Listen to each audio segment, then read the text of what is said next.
He had everything: money, power, a perfect lover, until one night, the past came knocking amid flashing lights and wine. An ex-wife, 4 children with eyes identical to his, and a truth buried for 6 years. Could fame be traded for a chance to be a father? New York City on a late autumn Saturday evening, when the sky spills a cold golden light that makes even the glass skyscrapers shiver.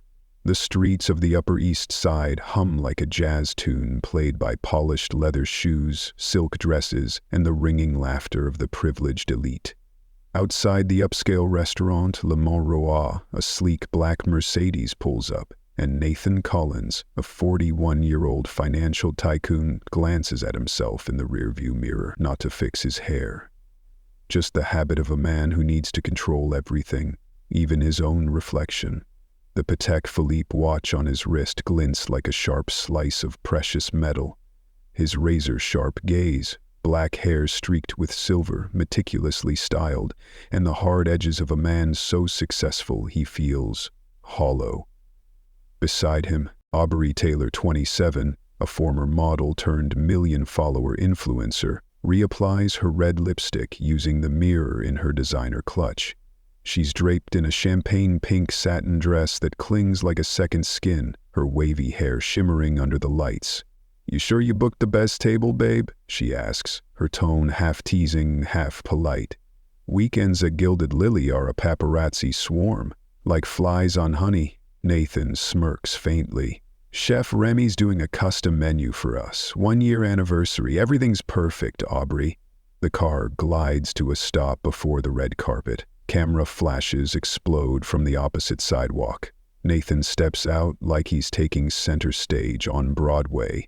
He circles around, opening Aubrey's door with the grace of an old-school gentleman.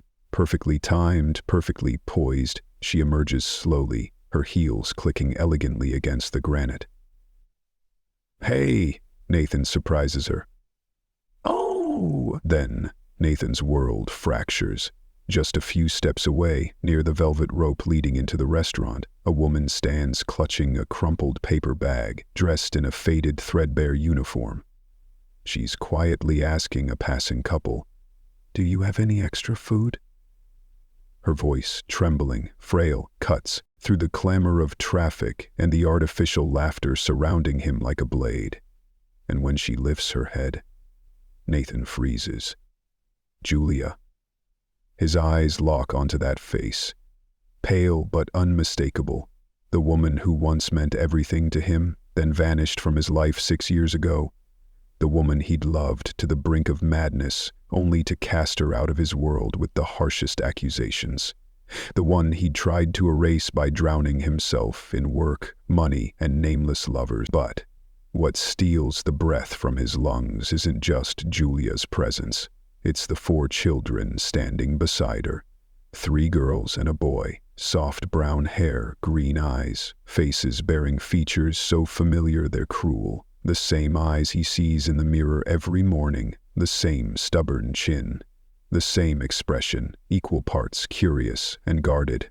One of the girls clutches a sketchbook to her chest, staring at Nathan as if sketching him with her eyes. Another skips in place, carelessly humming a silly tune. The boy stands in front of his siblings, his gaze fixed on Nathan, wary, a silent protector. Nathan feels his heart plummet to the pavement. "Aren't you coming?"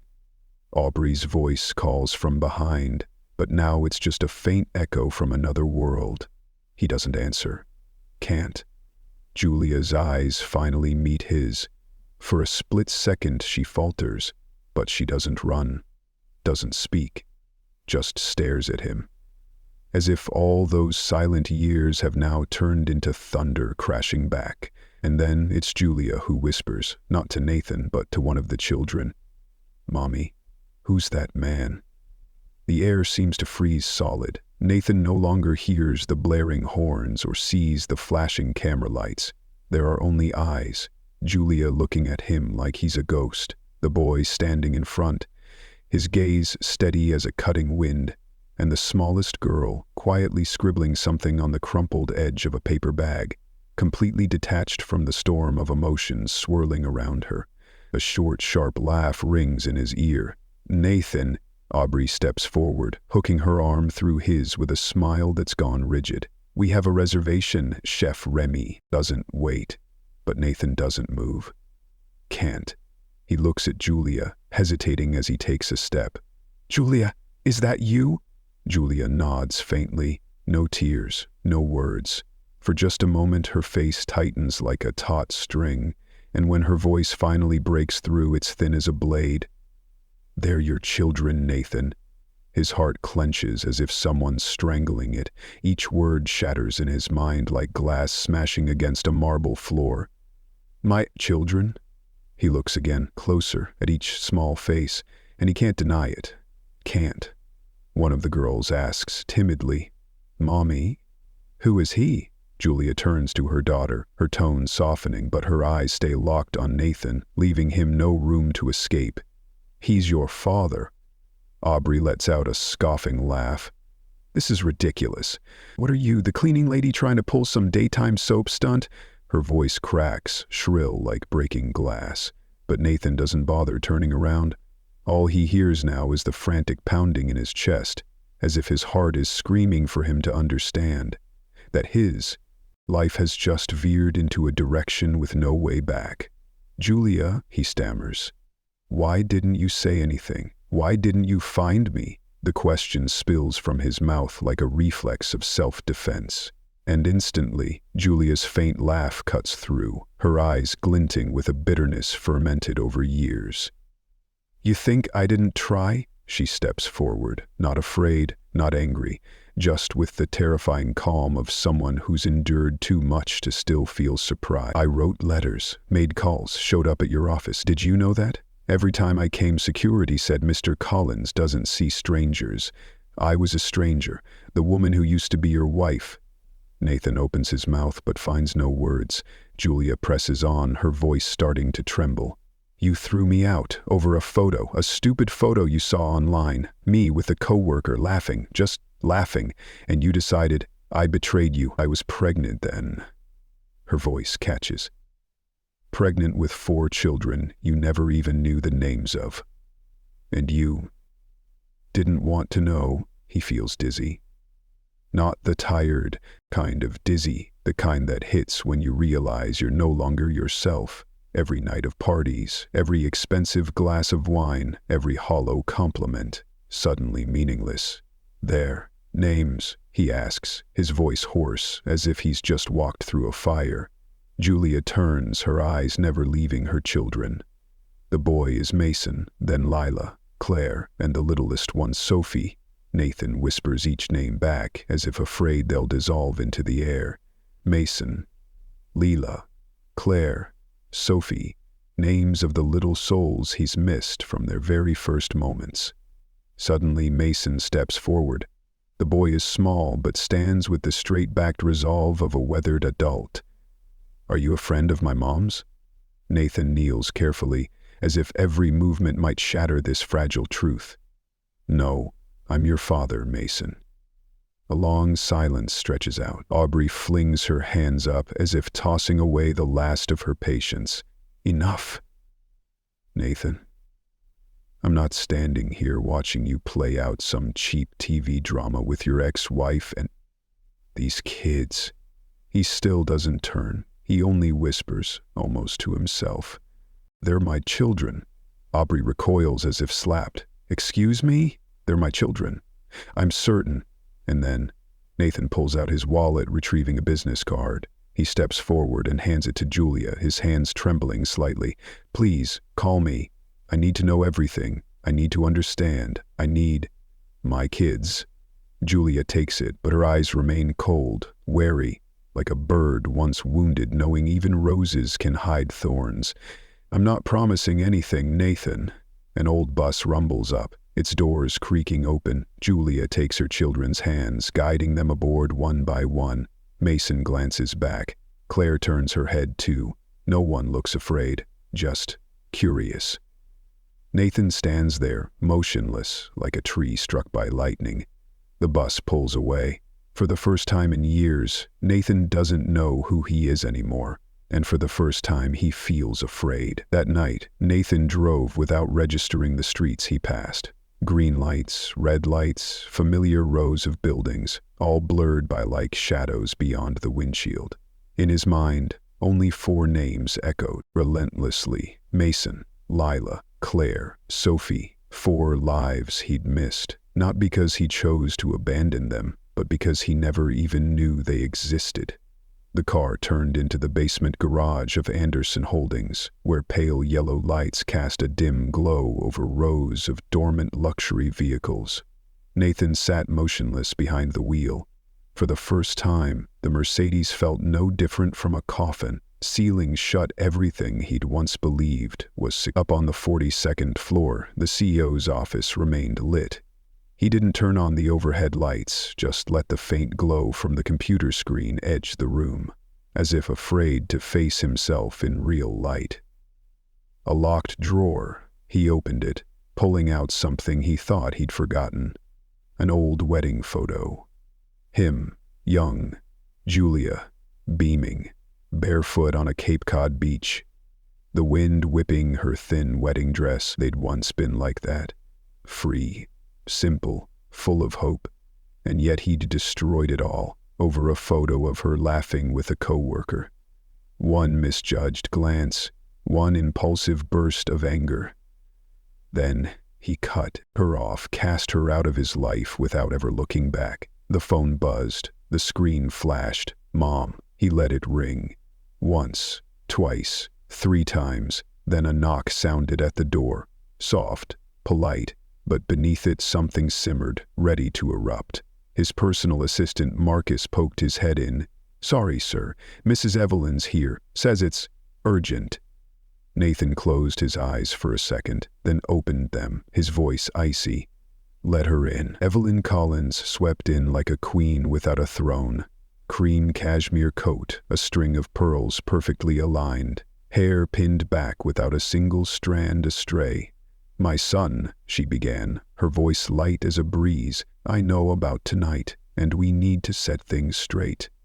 Nathan gave a bitter smirk. "You know, or have you always known?" Her eyes flickered briefly, no protest, no denial. "I did what had to be done to protect you." "Protect?" His voice dropped low, like still water about to ripple. "Protect me from who, Mom? The wife I loved? Or the 4 children who carry my own blood?" Evelyn settled into the leather chair, crossing her legs with the calm of someone presiding over a board meeting. "Julia didn't belong in our world, Nathan. A public school teacher from Ohio. Did you think she'd grasp the pressure, the media, the elite? She'd have dragged you down." "I wasn't dragged down. You dragged me down," he said slowly, each word piercing the air like a pin. Evelyn sighed. After the divorce, Julia came to the office, screaming, sending letters. "I filtered it all out. I didn't want you swayed." Nathan stepped closer, his face just feet from hers. "You blocked her letters, her calls, sent her away from the office?" Evelyn didn't flinch. "I hired people to watch her. When I learned she was pregnant, I made sure she stayed away from you." The room suddenly felt colder than a winter gale. Nathan felt himself free-falling into a bottomless abyss of truth. 4 children, he muttered, growing up without a father, without a dime of support, without a word from me, because you decided for me. "I saved you," Evelyn insisted, unwavering. "You're the CEO, the heir. You couldn't be tangled in a scandal." "They're not a scandal," Nathan hissed. "They're my children." He turned away, fists clenched as if holding himself back from smashing something, or himself. Evelyn rose, trying to maintain her regal air. "Nathan, don't let emotion cloud your judgment. Everything I did was for you." He spun back, eyes blazing like fire. "You didn't do it for me, you did it for the facade you built." Then he silently grabbed his keys and shrugged on his coat. "Where are you going?" Evelyn asked, her voice cracking. "To find what should have been mine for the past 6 years. The door slammed shut behind him. In the frigid room, Evelyn bowed her head for the first time. But tears, if there were any, had long since turned to stone. Saturday morning in Brooklyn dawned with a warm, golden light, as if the sky itself felt lighter after a long week. But inside Nathan there was no warmth, only anxiety, anticipation, and a fear he'd never admitted, the fear of being rejected by his own flesh and blood. He wore a plain gray t-shirt and dark jeans, no Patek Philippe watch, no cashmere coat, no trace of the renowned CEO of Anderson Holdings. Just Nathan, a man stepping into fatherhood for the first time, unsure where to begin. In his hand was a small piece of paper, Julia's soft, slanting handwriting. Saturday, 10 a.m., come alone, no surprises. He stood before apartment 4B. The building was old, its walls stained and peeling, the air carrying faint whiffs of damp wood and breakfast cooking down the hall. An elderly woman shuffled past, eyeing him up and down before offering a vague smile. Nathan nodded back, like a newcomer to a village. He took a deep breath and knocked. Light footsteps approached, then the clank of a bolt sliding free. Julia. She wore an old white blouse and faded jeans. Her hair was tied back simply. Dark circles shadowed her eyes from lack of sleep. But in her gaze there was still the woman he'd once loved, once destroyed, and now didn't know how to ask forgiveness from. She stood silent for a few seconds. Her eyes swept over him, slow, not scornful, but not welcoming either. You look different. I feel different. A small nod. Then Julia opened the door wider. They're inside. Go easy. They don't know anything yet. Stepping into the apartment, Nathan felt like he'd entered another world. Not because it was small, because it was alive. The walls were plastered with crayon drawings. The fridge was a patchwork of sticky notes. Math quiz Tuesday. Don't forget Lila's violin. On the floor sat an old electric piano, a shelf of half-open children's books, and a chaotic pile of kids' shoes in the corner.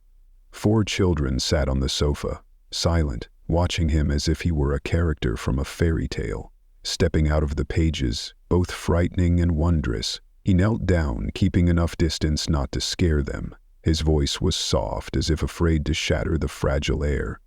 Hi, kids. I'm Nathan. I'm your dad. A pause hung in the room. Carmen, the oldest, wearing glasses, stepped forward hesitantly, clutching a notebook. Why, didn't you come sooner? Her question sliced through his heart like a knife. Nathan lowered his head. I didn't know you existed. If I had, I'd never have left. Miguel, the boy beside her, arms crossed like a grown-up, narrowed his eyes at him. Mom says grown-ups say sorry a lot, but not all of them mean it. Nathan nodded, not arguing. You're right, but I mean it.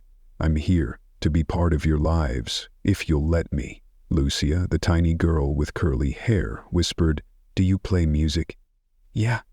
Back in college I played guitar every night, though I wasn't very good. Lucia smiled for the first time. I play piano. Want to hear me play? I'd love that. Sophie, the youngest, clutching her sketchbook, stared wide-eyed. I drew you, but I don't know if it's right. Mom says I have your eyes. Can I see? She hesitated, then held out a crayon drawing. A tall man in a shirt, holding hands with 4 kids in a tree-filled park.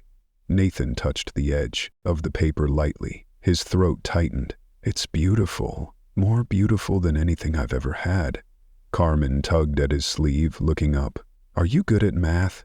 I'm terrible, he said with a small laugh. Could you teach me? For the first time she gave a shy smile, but Miguel stayed still.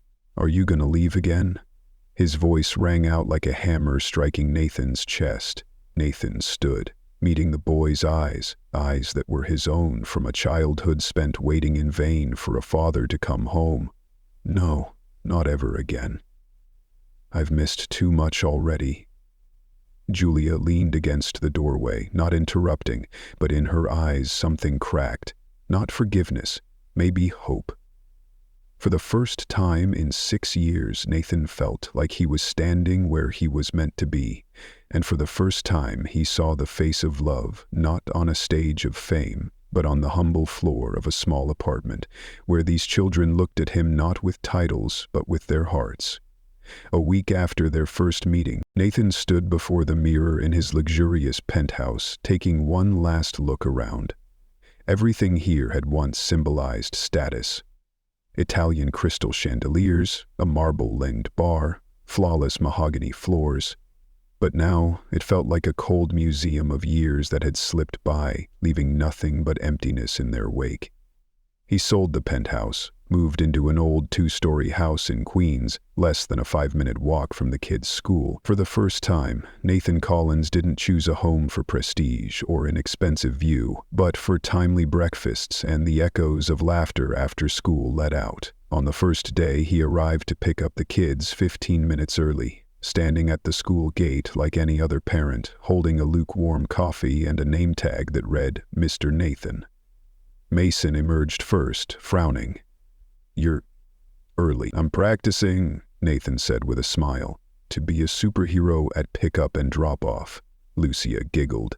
Claire gave a shy wave. Miguel stayed quiet, not as cold as before, just watching. Always watching. That first evening in the new house, Nathan fumbled in the kitchen. His spaghetti turned into a charred disaster. Lucia had to fetch instant noodles. Carmen guided him through using the microwave. Sophie laughed hysterically when he dropped a spoon into the pan. "You're the worst cook in the world," she said, then, for the first time, hugged him. Day by day, Nathan learned small things that felt bigger than any billion-dollar deal he'd ever signed. How to tie a ponytail using a YouTube tutorial at 6 a.m., how to fold a napkin into a swan because Claire loved princesses, how to fix a stuck piano key so Lucia wouldn't miss practice, and most of all, how to sit beside Miguel each night, just listening as the boy asked about business, ethics, and trust. One night, Miguel sat across from him and asked point blank, "Have you ever lied?" Nathan paused. "Yes, and I'm learning not to anymore, because now I know there are people who actually believe what I say." Julia kept her distance. They didn't talk much, but her glances when Nathan helped Carmen with math, clapped for Lucia's piano, or carried a tired Sophie home, they weren't as icy as before. Once, Julia left a note on the kitchen counter. "Don't give Claire beans. She's mildly allergic." For the first time, he saw his name tied to the kids in a shared act.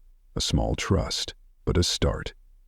One Thursday morning, Nathan knocked on Julia's door. He held a small notebook, his eyes hesitant.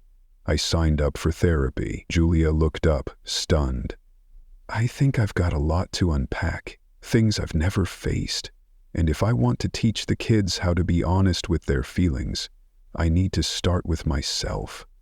She said nothing, but her eyes reddened. "Good," she whispered. "I hope you do it for real, not to prove anything to me, but for them." He nodded. "It's for them."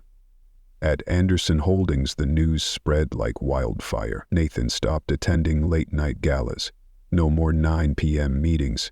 He introduced new policies: family support, flexible hours, scholarships for employees' kids. A board member scoffed. "You're going soft, Nathan, weak."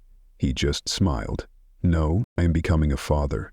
And if that's weakness, I wish I'd been weak years ago." Friday night. On the worn carpet of the living room, Nathan lay sprawled among the kids, watching cartoons, laughter bouncing off the walls. Lucia leaned against his shoulder. Carmen dozed off on his arm.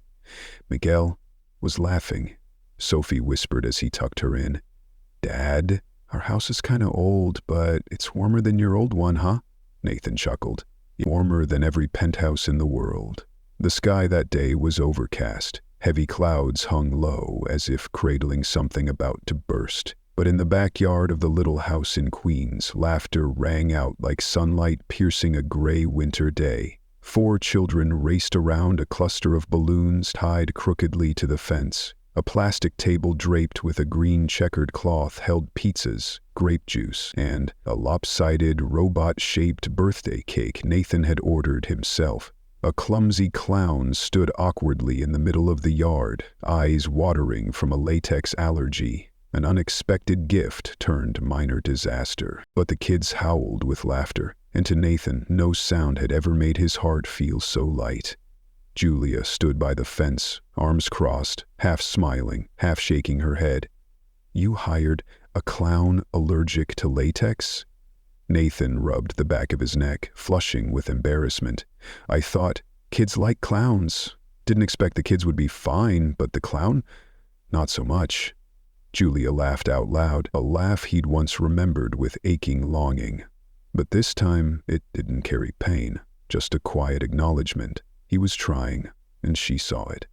The party unfolded in sweet chaos. Spilled juice, frosting-smeared napkins, hugs sticky with tomato sauce. Yet amid it all, Nathan had never felt so perfectly in place. Late that night, after the guests had left and the yard was mostly tidied, he sat on the back steps, jeans dirt-streaked, hands still tacky with tape from a deflated balloon clutch. Lucia plopped down beside him, hugging a pillow, her hair a wild mess from a day of running around. "Dad," she began, hesitating. "Yeah? Are you rich?" Nathan froze. In the past, that question would have been an opening to talk about stocks, real estate, million-dollar deals, month-long yacht trips. But today, surrounded by the scent of grass, the late summer hum of cicadas, and the glow of the kitchen lights spilling through the window, the question stirred something else. Deeper. Softer. He looked around. The old house with its peeling fence, the worn piano inside, the fridge plastered with drawings, the memory of little footsteps running through his mind, and Julia standing in the distance, folding the tablecloth, her back to him, but staying. He lowered his head, resting a hand on Lucia's hair. "I used to think I was rich, when I had everything except a family." Lucia looked up. "And now?" Nathan smiled, his eyes welling up. "Now I know. I'm richer than I've ever been." Lucia leaned her head against his shoulder. Father and daughter sat in silence. Only the breeze rustled the last balloon cluster, still straining to lift off, and somewhere inside Nathan, a child he'd long neglected was finally embraced, after years of being forgotten. A light rain fell that Sunday morning. Droplets slid down the window pane like time washing away the old and worn. In the kitchen, Nathan and Julia stood side by side, folding clothes still warm from the dryer. Tiny t-shirts, inside-out kid socks, Claire's floral dress, Mason's hoodie, everyday fragments that once seemed trivial, but now made up his entire world. Neither spoke for a while, just the rustle of fabric and the faint scent of hot tea drifting through the air. Then Julia broke the silence, her voice soft as early rain. "You've really changed." Nathan paused, looking at her. "I had to lose too much to realize what matters." She nodded, her gaze no longer guarded though still cautious. "But the past isn't something anyone can erase." He replied without hesitation. "I'm not here to fix the past. I'm here to rewrite the future, for the kids. And, if you'll let me, for you too." She didn't answer. But in her misty eyes something softened, like the last storm finally passing through. That afternoon Nathan sat with the kids on the living room floor. Lucia played her first song on the piano. Sophie sketched a portrait with eyes like his. Carmen taught him to make math flashcards. Miguel? Miguel sat beside him, silent, but for the first time rested his head on Nathan's lap and fell asleep. The old room glowed, not from the lights, but from presence. And in Nathan's heart, a quiet question stirred. Is this happiness? If anyone answered, they might say, no, this is the beginning. There are things money can't buy, like the time lost with children never held. Nathan's story reminds us that sometimes true wealth begins in the heart. Thank you for joining us in Millionaire and Heart Stories.